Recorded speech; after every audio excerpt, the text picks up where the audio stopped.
Hi, welcome to the Amoretti Test Kitchen. I'm Chef Kayla, and today I'm going to be helping you make a Day of the Dead cheesecake with handmade marzipan roses. It's not as scary as it sounds, and I'll walk you through every step. Day of the Dead is a Mexican holiday that demonstrates love and respect for deceased family members. There are parades, parties, people don costumes and makeup, sing and dance. It is a celebration of both life and death. Today we're going to be using Amoretti's Mexican coffee liqueur type syrup, our white modeling almond marzipan, our dark chocolate ganache, natural food coloring, and cookies and cream cookie crumbs. To get started, first we're gonna make our crust. First, we're gonna take Amoretti's cookies and cream cookie crumbs and we're gonna put them in a large bowl. Then we're gonna take our melted butter and we're just gonna dump it right on top. Now we mix. The mixture might look a little dry, but that's perfectly fine. That's exactly what we want. Now what we're going to do is press the cookie mixture into the bottom of our pan. I have a pan ready here. What I've done is I've put a layer of parchment on the bottom, sprayed the sides and the bottom with cooking spray, and then I've covered the outside with tin foil because this is a springform pan. We don't want water from our water bath to get into the cheesecake. So now what we're gonna do is you're just gonna put it all into the pan and then use something flat, like a spatula or a measuring cup, and you're just gonna press it down into the bottom of the pan. Now that it's all flat, we're gonna put it in the oven for 10 minutes at 350 degrees. Now we're gonna make the cheesecake. So first we're gonna start with some cream cheese, which is the base for all cheesecakes. It's been softened at room temperature, so it's easier for mixing. We're just gonna blend it a little bit just to get all the lumps out, and then we'll add our other ingredients.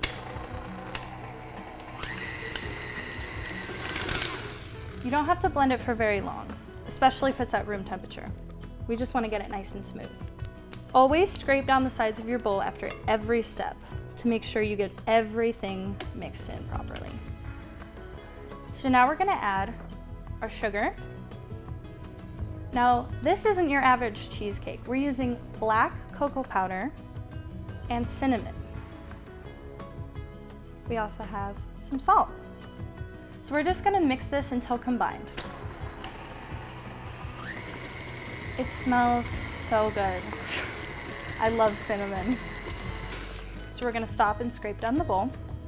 There's some cocoa powder that got stuck at the bottom, which is why it's important to always scrape the bowl. It's a really cool dark color now. So what we're gonna do is we're gonna add our heavy cream. I have some chocolate here that I've melted and cooled, and we're gonna add it in. Adding cocoa powder and melted chocolate gives it a very rich, beautiful taste. It's a little bit messy, so be careful. And then we're gonna add our Mexican coffee liqueur. I love this premium Mexican coffee liqueur type syrup from Amoretti.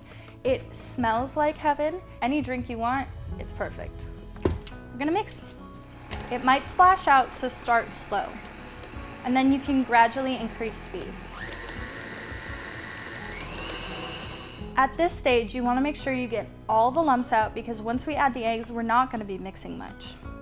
So you're going to want to add your eggs all at once, and then we're going to mix very quickly. We don't want to incorporate too much air into our batter because then the cheesecake will rise and fall and it'll have a kind of a weird dent in it, and that won't work out for decorating. So we're just going to really quick mix it, and then we'll be ready. Done, just like that.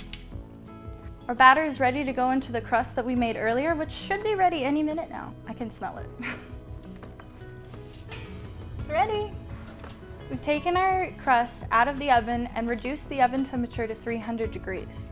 This is the baking temperature for the cheesecake. And now this is cool enough to touch, so we can fill our cheesecake. The black cocoa powder adds a really cool tone to the cheesecake. It looks very dark. And all you want to do is smooth the top so we have a nice, smooth cheesecake. So we're going to bake this in a water bath, which means we're going to put it on a pan and then fill the pan with water.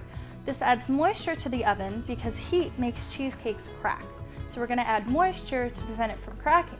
We're going to bake it in the 300-degree oven for an hour and a half to 2 hours, depending on how tall your cheesecake pan is.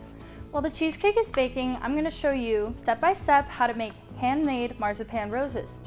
We're gonna be using Amoretti's white modeling almond marzipan. I love this marzipan. It is so easy to use. You can use it to cover cakes. You can use it for modeling. You can use it for pretty much anything you use fondant for. And I put a layer of parchment down to protect the countertops.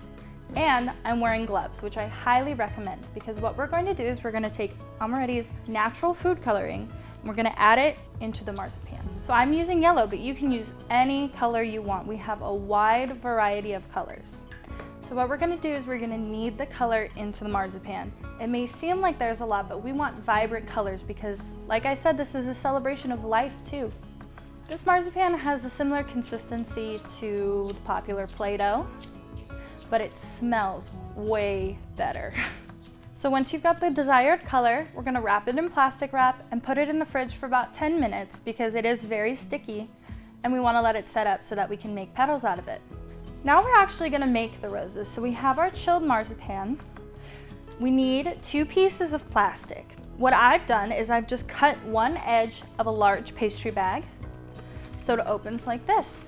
It's really perfect.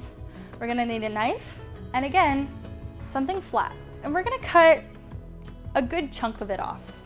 And then we're gonna roll it into a log. You wanna make sure the log is even in thickness. So now what we're gonna do is we're gonna cut it into even-sized pieces. So you can cut it in half, and then you can cut those halves in half.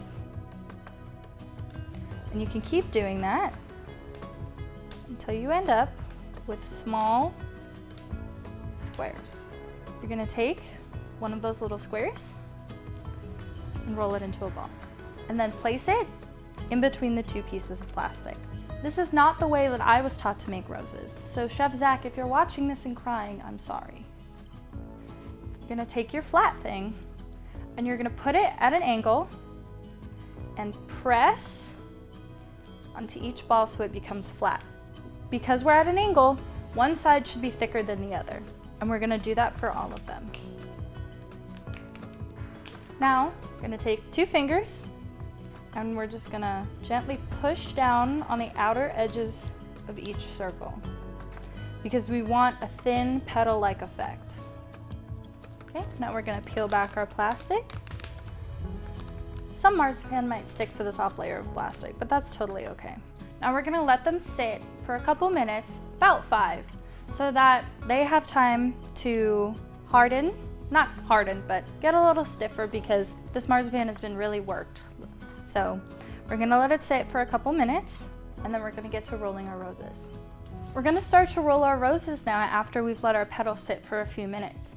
Now, what's really important to remember is don't beat yourself up if your roses aren't perfect the first time. It takes a lot of practice. So first what we're gonna do is we're gonna take one petal and we're gonna roll it. You've seen the inside of roses, it looks like a little roll, so that's what we're gonna start with.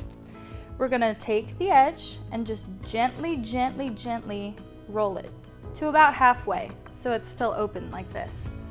Then we're gonna take another petal and we're gonna layer it and then gently roll. And then we keep going with that pattern. And when you come to a place you wanna stop, you can tip the edges, make it look a little more lifelike. Give it a little more character. And you have your rose. It's pretty quick and easy, but again, don't beat yourself up if you can't get it the first time. It takes practice. So what we're gonna do is we're gonna let these flowers dry and harden overnight so we can put them on top of our cheesecake. Now, our cheesecake has chilled. I recommend chilling it for 4 hours or overnight.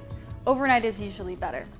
So what we're going to do is we're going to take our Amoretti dark chocolate ganache, which I have here. We're gonna melt it down, and then we're gonna add a little bit more of this Mexican coffee liqueur. It has such a good smell. It's ideal for drinks, and it's perfect in this ganache. So we're gonna mix it up, and then we're gonna pour it over our cheesecake. So, we made roses earlier. I have an array of colors here. I really like this red made with our Absolute Red. I think I'm gonna showcase this one. And then take a black rose and maybe I'll do a purple one. And yellow, my favorite color. We absolutely have to have that in there. Beautiful. And there we have a Day of the Dead cheesecake. Thank you so much for watching. I hope you enjoyed the video. Don't forget, if you make this recipe, take a picture, tag us on social media at Amoretti at Facebook, Twitter, and Instagram. Remember to subscribe and hit the notification bell below. You'll never miss a recipe. You'll never miss a giveaway. See you next time.